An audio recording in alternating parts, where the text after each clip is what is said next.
Assalamualaikum warahmatullahi wabarakatuh.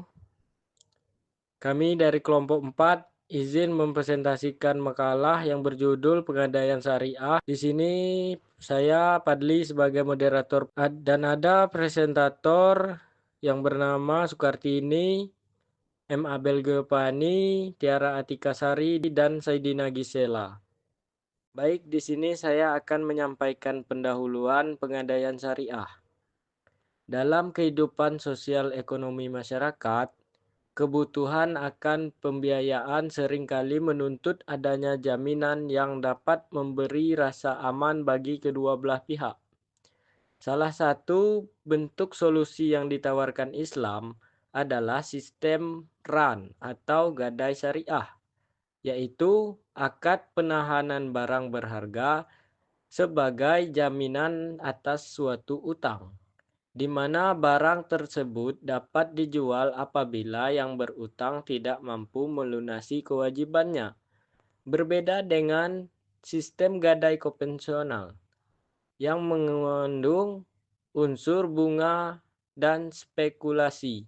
Gadai syariah berlandaskan prinsip keadilan, tolong-menolong, dan bebas dari riba.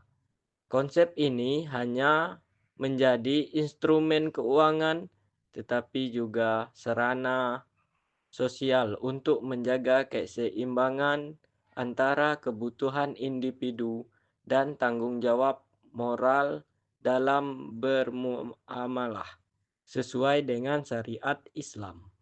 Baik, selanjutnya akan dijelaskan oleh Sukartini. Materi yang pertama yaitu pengertian gadai syariah secara bahasa yang artinya menahan secara mutlak atau mutlak al-habs.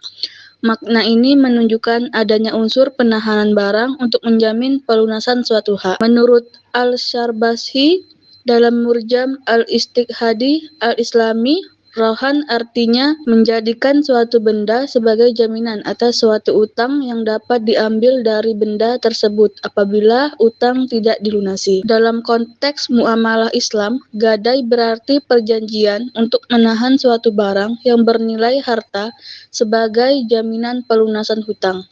Secara etimologis, rohan juga bermakna tetap dan berangsuran lama, yang menggambarkan kestabilan hubungan amanah secara dua pihak yang terlibat.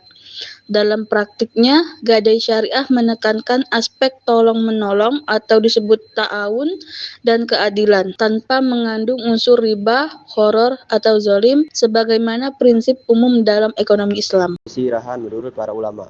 Imam Abu Zakaria Al-Ansi dalam Fathul Wahhab menjelaskan bahwa rahan adalah menjadikan suatu harta sebagai jaminan yang dapat diambil nilainya bila hutang tidak dilunasi. Definisi ini menanamkan aspek jaminan yang sah menurut syarah sebagai bentuk tanggapan jawab moral dan ekonomi.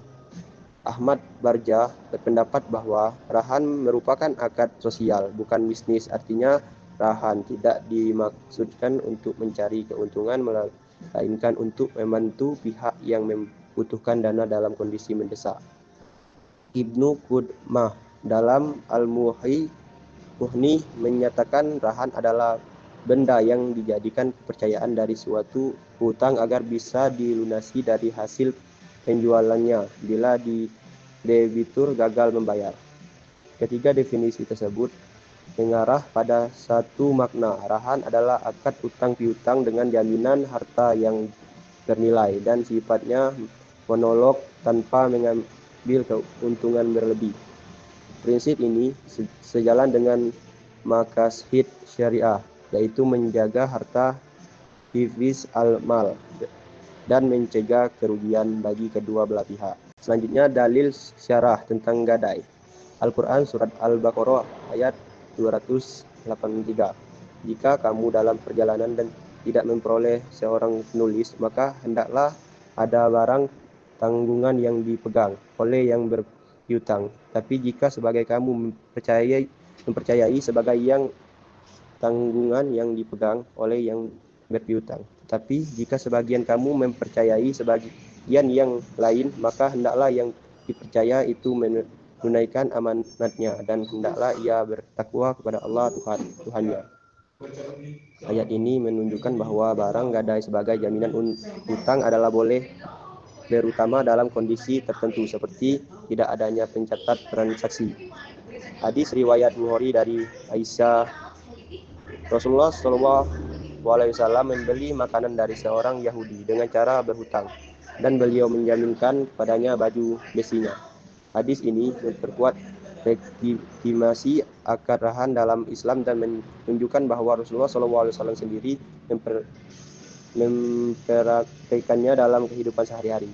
Ijma ulama, para ulama sepakat bahwa rahan diperbolehkan karena tidak bertentangan dengan prinsip syariah dan merupakan bentuk tolong-menolong yang dibenarkan. Baik, selanjutnya yaitu rukun dan syarat sah gadai syariah. Rukun ran. Pertama, rahin, baik yang menggadaikan barang atau debitur. Kedua, murtahin, pihak yang menerima gadai atau kreditur. Ketiga, marhun, barang yang digadaikan sebagai jaminan. Keempat, marhun bih, utang yang dijamin dengan barang tersebut.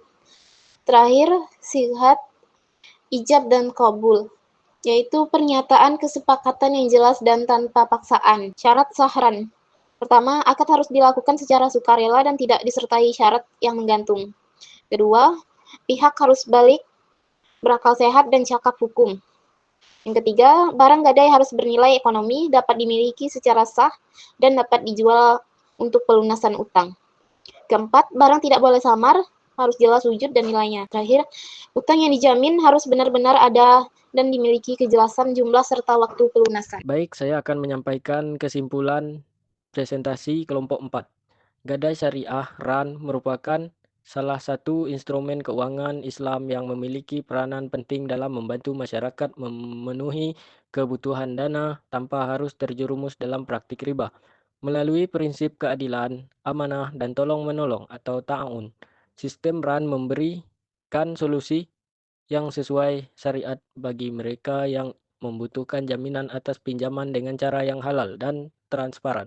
Landasan hukumnya yang kuat dari Al-Quran, hadis, dan fatwa DSN MUI menjadikan RAN tidak hanya bernilai ekonomi tetapi juga spiritual karena menumbuhkan tanggung jawab, kejujuran, dan kepedulian sosial.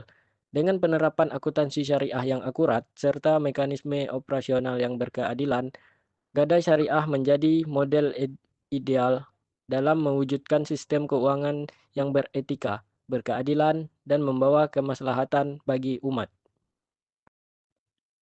Baik, sekian presentasi dari kelompok 4. Jika ada kekurangan atau salah kata, kami dari kelompok 4 memohon maaf yang sebesar-besarnya. Kami dari kelompok 4 izin pamit undur diri. Wassalamualaikum warahmatullahi wabarakatuh.